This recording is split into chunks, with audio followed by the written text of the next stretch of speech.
Welcome to Close Your Eyes, Listen to Stories. Close your eyes, relax, and let me take you into the story. To enter Jane Eyre is to enter a procession of houses, and with each house, a new question about what it means to belong. The novel does not simply move from place to place. It passes through gates, corridors, staircases, schoolrooms, chambers, gardens, and locked interiors, as if the soul itself were learning how to cross a threshold. Charlotte Bronte builds the book from architecture as much as from plot. A house can shelter, accuse, conceal, or refuse. A room can be punishment, classroom, refuge, temptation, or reward. Jane, small and watchful, is nearly always arriving somewhere, being inspected somewhere, or standing at the edge of somewhere she has not yet been invited to claim. Gateshead is the first of these interiors, richly furnished yet emotionally barren, a house where comfort exists without welcome. Lowood comes next, colder, barer, disciplined into moral severity, teaching the body to endure and the eye to notice every degree of deprivation. Thornfield opens like a deeper corridor in the mind, larger, warmer, stranger, full of stairways and half-heard sounds, a place that seems to breathe with withheld knowledge. Later there is Moor House, plainer and humbler, with a different kind of shelter, and beyond that Ferndean, hidden away in rain and leaf-dark seclusion, as if the novel must withdraw from grandeur before it can imagine peace. What makes these settings so memorable is that they are never mere scenery. Each one tests the shape of Jane's inward life. Can she remain honest here? Can she remain unbroken here? Can she desire without surrendering herself? Can she stand upright when the walls around her suggest submission, silence, or dependence? The thresholds of the novel are always moral thresholds as well. A doorway becomes the edge between humiliation and self-respect. A window becomes the line between confinement and imagined freedom. A staircase becomes a path upward toward mystery or downward toward social reality. So even before we think of Jane as a heroine, we feel the novel as a journey through enclosed spaces that gradually teach her how to occupy her own inner room. This is why Jane Eyre lingers like a nighttime landscape. We do not only remember events. We remember the sensation of moving quietly through dim passageways, hearing a door shut, seeing a light at a landing, and sensing that somewhere ahead, behind another threshold, the self is waiting to be recognized. The early movement of Jane Eyre is shaped by childhood, education, and solitude, not as background material, but as the deep scaffolding of the entire book. Jane begins as a child without secure attachment, not embraced by family warmth, but placed among people who tolerate her presence while resenting her spirit. The novel understands that childhood is not only a time of innocence. It can also be a training ground in humiliation, vigilance, and inward endurance. At Gateshead, Jane learns what it means to be looked at as lesser, corrected before she has spoken, and judged before she has acted. Yet she also learns, almost at once, the stubbornness of her own perception. The Red Room gathers all of this into one unforgettable chamber. It is a child's punishment, but it feels larger than punishment, almost ceremonial in its cold grandeur. Red drapery, polished surfaces, silence, and dread combine into a scene that is both physical and psychological. It is less important as an incident than as an imprint. The Room teaches the novel's logic early. Spaces become emotional structures, and fear is not just fear of ghosts, but fear of being shut away from the human circle altogether. Lowood then changes the scale. The lonely child becomes part of an institution, but the institution does not erase solitude. It refines it. Here the book studies discipline, cold, hunger, routine, and moral language used to justify suffering. Yet Bronte does not present education as a simple cruelty either. Lowood is harsh, but it is also where Jane's mind is steadied, where reading, observation, and friendship begin to form a more durable self. Helen Burns introduces patience and spiritual largeness. Miss Temple offers dignity and cultivated order. Between deprivation and example, Jane acquires not only knowledge, but proportion. What matters most is that solitude in this novel is never empty. It is active. Jane watches, measures, remembers, compares. She learns to survive by interpreting the atmosphere around her. She becomes the kind of consciousness that can hold pain without dissolving into it. Childhood gives her the wound. Education gives her language and discipline. Solitude gives her the habit of interior life. By the time she leaves Lowood, the book has already built the essential instrument it needs, a narrator capable of feeling intensely while still seeing clearly. The adult voice we later trust has its roots in these cold beginnings, where the child had little comfort, but slowly assembled a self from attention, memory, and refusal. The Gothic atmosphere of Jane Eyre is not a costume draped over the story. It is the breathing rhythm of the book itself. It moves in and out like mist across a moor, sometimes thickening into terror, sometimes thinning into ordinary daylight, but never vanishing completely. This is one reason the novel feels so alive at night. Its darkness is not continuous thunder. It is a pattern of hush, disturbance, listening, and return. A corridor is quiet until a laugh sounds where no laugh should be. A bedchamber is calm until a candle trembles in uncertain air. A large house seems settled, yet somewhere above, behind, or beyond, another layer of life presses faintly against the walls. Bronte keeps the Gothic grounded. There are no castles lifted out of legend, no spectacle for its own sake. Instead, the uncanny grows from what is almost believable enough to dismiss. A sound is heard, a face is glimpsed, a memory intensifies a room. Moonlight alters a familiar corner. A secret moves through domestic space. Because the novel remains close to Jane's consciousness, the atmosphere is always charged by interpretation.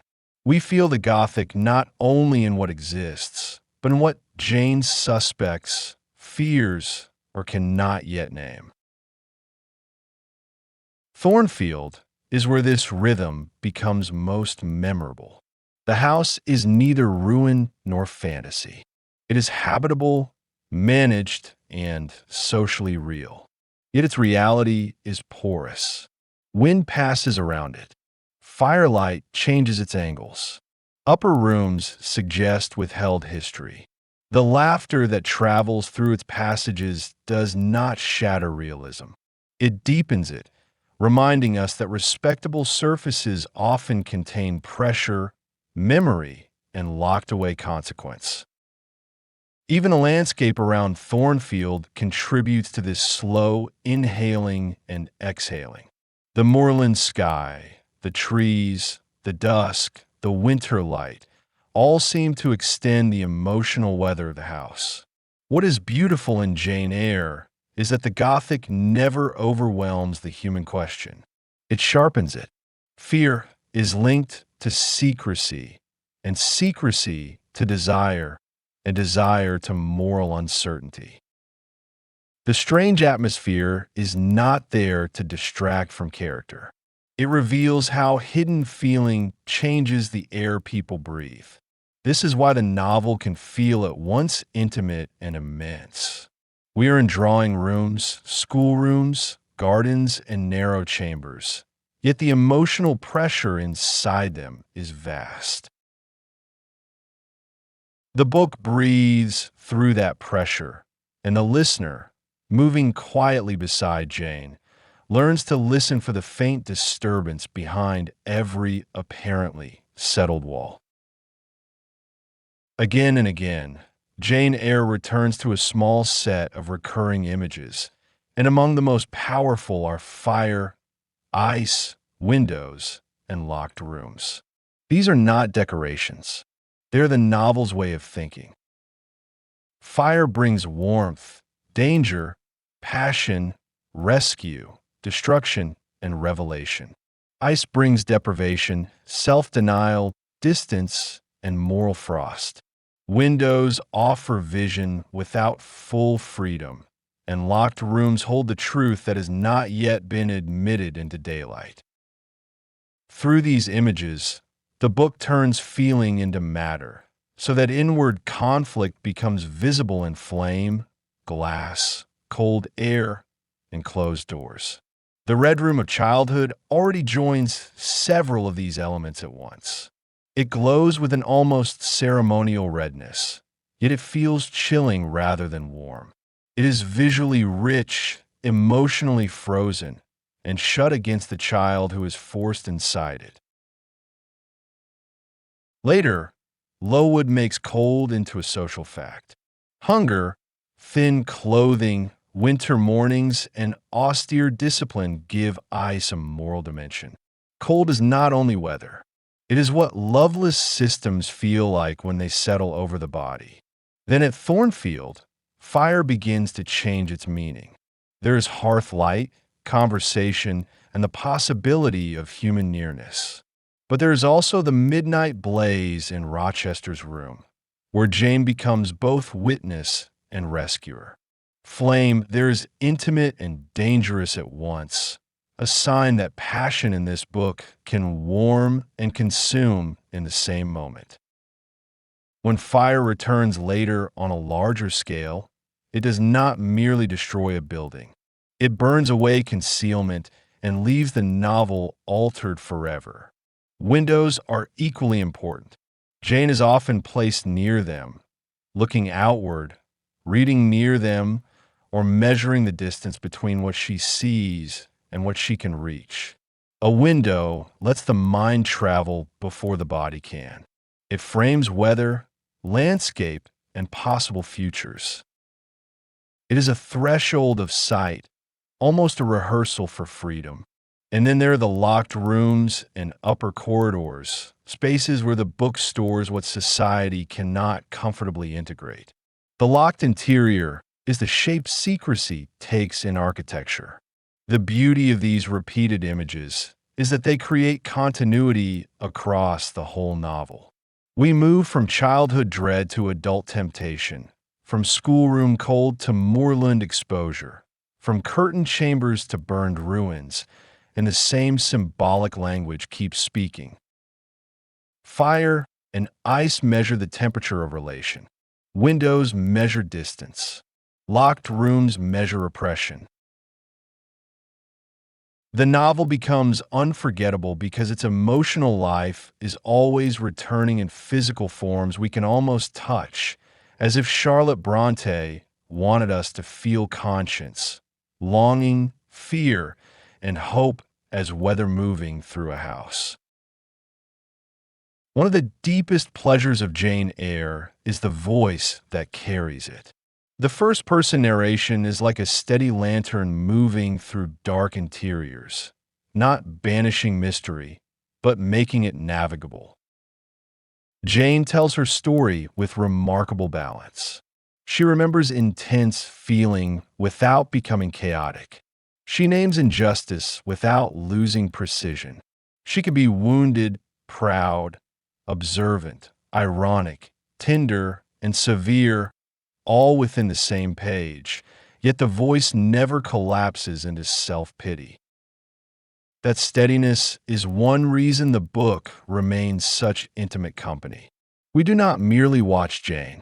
We live inside a mind that has learned how to survive by seeing clearly. This matters, especially because the world around her often tries to define her from the outside.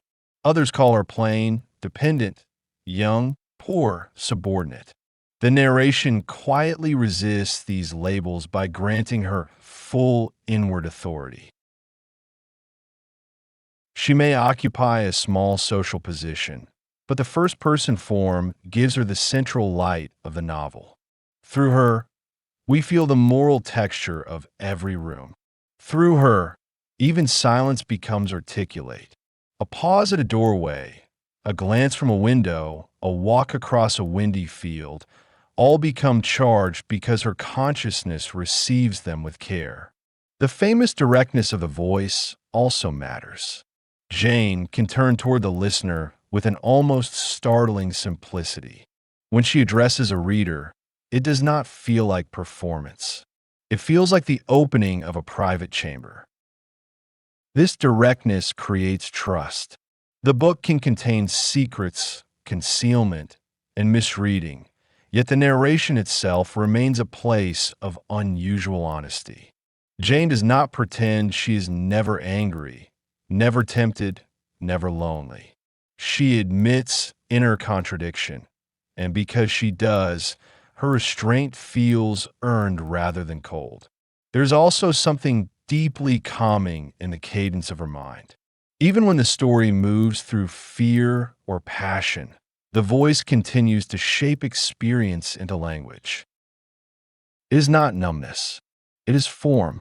The self speaks, and by speaking, remains intact. That is why this narration feels like a lantern. It does not flood the house with daylight. It creates a circle of faithful visibility, enough to move onward without losing one's way. In a novel so full of thresholds, storms, and uncertain passages, the first-person voice becomes the most reliable room of all. We rest within it. We trust its judgment even when events turn strange. And perhaps this is the secret of the book's lasting power. Jane's voice does not merely tell us what happened. It demonstrates what it sounds like when a human being learns to speak from within pressure and to remain unmistakably herself while doing so.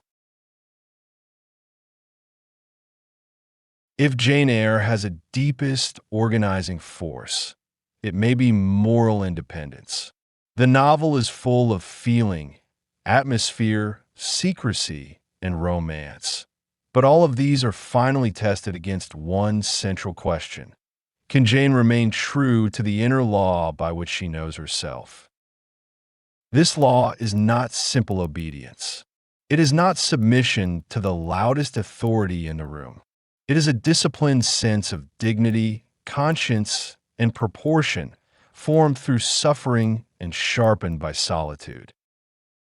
Jane will bend to necessity, work within limits, and endure hardship, but she will not agree to become false in order to be sheltered.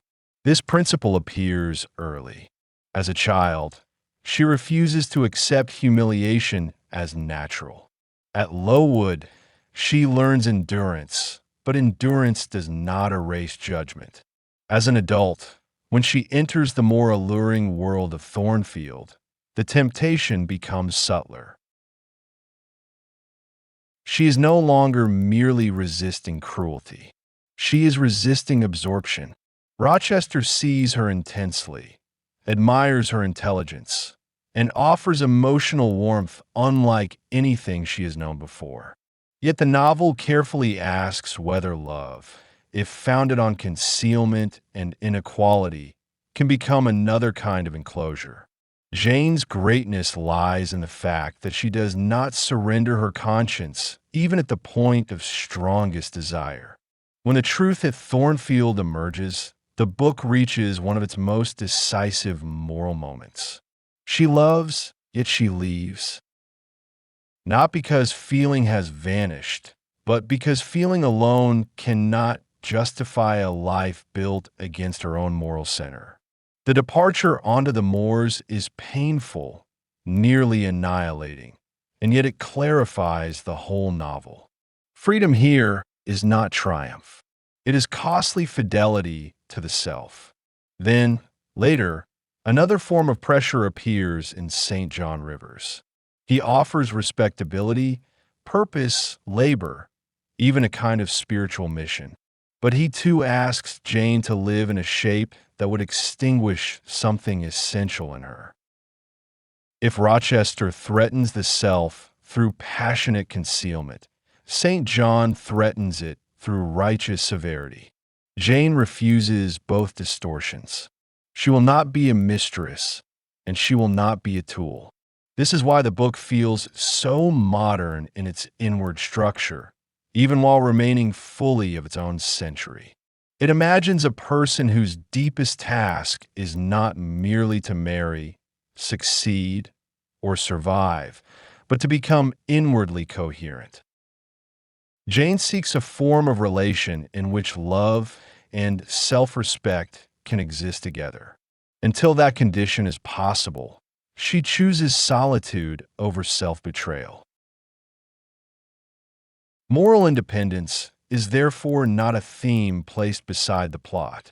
It is the hidden architecture holding the entire house upright. The romance in Jane Eyre is unforgettable precisely because it is shaped by secrecy, restraint, and distance. It does not hurry toward open declaration. It ripens in pauses, in veiled exchanges, in walks, in firelit conversations, in the delicate awareness of rank and impropriety. Jane and Rochester are drawn to one another less through ornament than through recognition. They speak as if each senses an equal mind across an unequal social arrangement.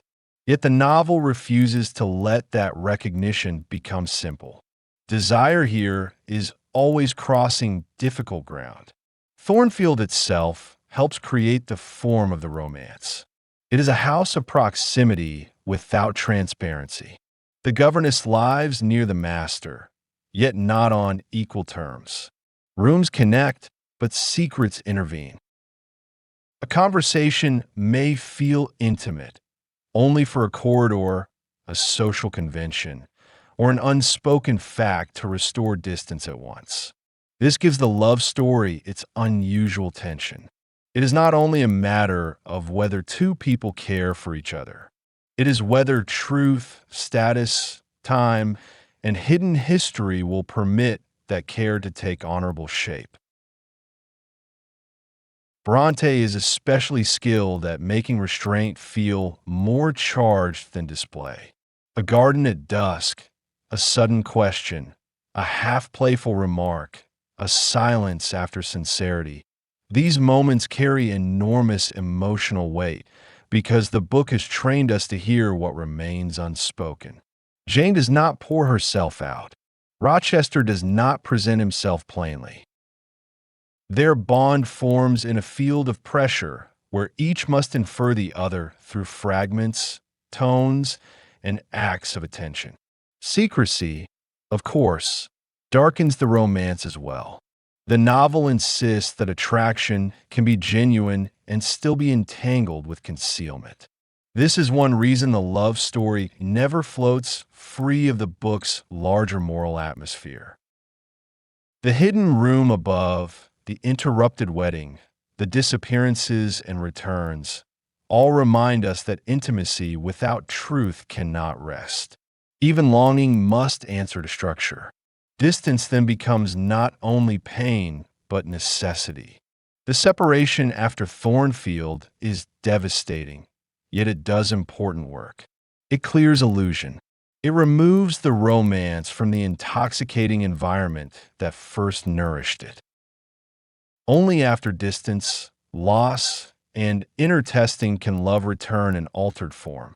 And when it does, it is quieter, less theatrical, more equal, stripped of some of its enchantment, and made more habitable because of that.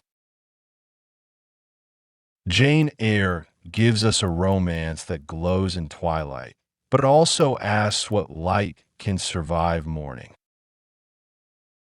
Part of the strange beauty of Jane Eyre comes from the way it balances realism with almost dreamlike intensity. The novel is rooted in concrete things: employment, money, inheritance, weather, hunger, travel, property, social rank, and the narrow opportunities available to a governess. We know what schools feel like, what roads cost, what meals are served, how long distances isolate one household from another. Bronte never lets us forget the practical world. Even emotion arrives through doors that must be opened, letters that must be delivered, wages that must be earned. And yet, within that firm reality, certain moments rise as if from a dream. The child in the red room seems suspended in a chamber of symbolic dread. The chestnut tree split by lightning feels both literal and prophetic. The wandering on the moors has the stripped, visionary quality of an ordeal tale. Later, the call heard across distance seems to hover on the border between psychological experience and the supernatural. The novel does not insist on mystery for its own sake. It allows mystery to exist where feeling becomes too intense for plain explanation. This balance is one reason the book resists reduction. It is not merely a realistic account of a woman's seeking place in society, and it is not merely a Gothic fantasy of storms and hidden chambers. It lives in the space between those modes. Realism gives consequence. Dreamlike intensity gives resonance. The practical world keeps the book grounded in the body. The visionary moments keep it open to the depths of longing, fear, and intuition that ordinary daylight can only partially name. For a listener, this mixture is especially soothing and compelling. The realistic texture gives something solid to rest upon: rooms, routines, garments, roads, seasons. The dreamlike elements make the whole landscape feel slightly hushed, as if touched by inward weather. We are never entirely in common life and never entirely outside it. Instead, we move through a world where a curtain, a cry, a change of wind, or a remembered glance can feel charged beyond its scale. That is why Jane Eyre remains so hard to imitate. Its intensity is not extravagance. It is concentration. The book looks closely at ordinary forms and discovers how much secret life they can hold. A school becomes an ordeal. A manor becomes a mind. A journey becomes exile. A return becomes recognition. Realism gives the path beneath Jane's feet, and dreamlike vision gives the night sky above her, and the novel walks beneath both at once. Jane Eyre works beautifully as a slow nocturnal narrative because so much of its power comes from waiting, listening, and inward reckoning. It is not a book that must always rush. Even when dramatic turns arrive, they are prepared by long passages of attention. Jane observes a household before she understands it. She walks in gardens before she knows what feeling is taking root there. She sits in rooms shaped by routine while hidden pressure gathers beyond routine. This patient accumulation makes the novel feel wonderfully suited to the late hour, when a mind becomes more sensitive to tone than to noise. Night in Jane Eyre is never just darkness. It is a listening condition. Fires sink lower. Corridors stretch farther. A laugh heard upstairs seems more disturbing because of the surrounding hush. A lamp or candle acquires moral importance simply by holding back uncertainty. The book repeatedly invites us into this atmosphere, where vision narrows and awareness deepens. That is the special tempo of nocturnal storytelling, not a flood of information, but a sequence of concentrated impressions. There is also the comfort of companionship in the narration itself. Jane's voice does not clamor for attention. It keeps us company. Even at moments of distress, it remains shaped, lucid, and steady enough to lean against. This makes the novel peculiarly restful despite all its grief and tension. We are traveling through difficult emotional weather, but in the care of a narrator who knows the road backward and can guide us through it without panic. And then there are the settings, each of them rich in the kinds of images that belong to nighttime memory. Curtained beds, cold dawns, long dormitories, quiet drawing rooms, windows with weather beyond them, staircases leading toward withheld knowledge, moors opening into wind and darkness. These spaces do not need to be crowded with action. Their stillness is part of the meaning. They give the listener room to drift, imagine, and feel the novel's hidden architecture at work. In this way, Jane Eyre is not merely a story told at night. It is a night-shaped book.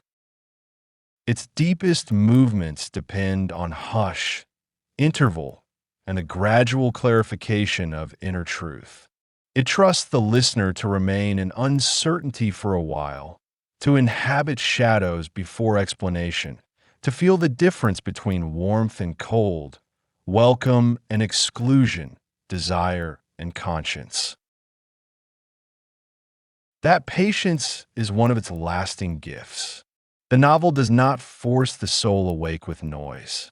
It keeps a candle lit and lets the dark reveal its own contours. By the time Jane Eyre reaches its ending, the novel has traveled far from the first humiliations of Gateshead, yet it has not abandoned what those early rooms taught. The final movement is not simply toward reward. It is a movement from exile toward chosen belonging. That distinction matters. Jane does not end by being absorbed into the grand world that once dazzled and threatened her. She arrives instead at a quieter form of home, one she can enter without forfeiting herself. The path to that belonging has required departure, hunger, labor, kinship discovered late, and a tested independence no one can now take from her. Ferndean is essential to this ending. It is not Thornfield restored.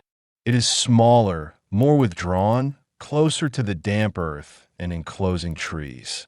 The scale has changed, and with it the emotional atmosphere. Grandeur has fallen away. Secrecy has already burned through its final consequences. What remains is a place fit not for illusion, but for truth. Rochester himself is altered as well, wounded, humbled, stripped of the commanding energy that once made him so magnetic and so dangerous. The novel does not present this as punishment to admire. It presents it as transformation through catastrophe. Jane returns not as the dependent governess who first crossed the threshold of Thornfield, but as someone who has come into inheritance, family connection, and inward certainty. She can now choose. That is the key. Belonging in this ending is not granted from above by status or favor. It is entered by mutual recognition. Jane and Rochester meet in a condition more equal than before, not because the world has become simple, but because illusion has been burned away and both have been forced into truth. There is great tenderness in the close of the novel, but it is a tender calm, not a glittering triumph. Jane Eyre ends with warmth after long cold, with shelter after exposure, with companionship after inward trial. Yet the earlier houses are not erased. Gateshead, Lowood, Thornfield, and the moors all remain within the final piece, like remembered chambers inside a completed life. Chosen belonging is meaningful precisely because exile has taught Jane the cost of false shelter. And so the book settles into one of the most satisfying endings in literature. Not because everything becomes easy, but because the self that sought a rightful home has finally found one it can inhabit honestly. The long search through corridors, schoolrooms, gardens, storms, and lonely roads resolves into a quieter room, a steadier fire, a more habitable love. Jane Eyre leaves us with this lasting image. A person once shut out from warmth, now seated within it, not as a guest who must be grateful, but as a soul who has crossed every threshold necessary to stand upright and belong by choice. And that's where this story comes to a rest. Close your eyes, carry this story with you, and slowly drift off to sleep. If you enjoyed it, subscribe to Close Your Eyes, Listen to Stories. There's always a new story waiting for you here. Sweet dreams.